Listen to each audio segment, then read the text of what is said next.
22. gada 12. klases optimālā līmeņa eksāmenis.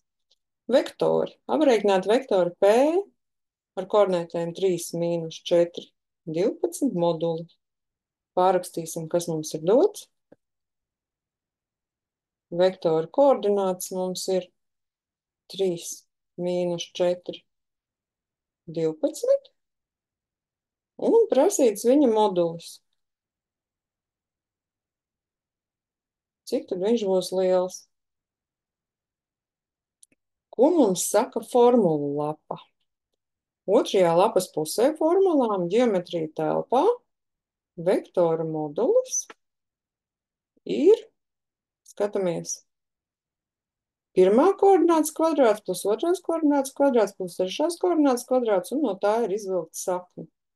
Ja mums vektors ir uzdots ar koordinātēm, sakni mēs varam izvilkt 3 kvadrātā plus -4 kvadrātā plus 12 kvadrātā un rēķinam, cik tas ir liels.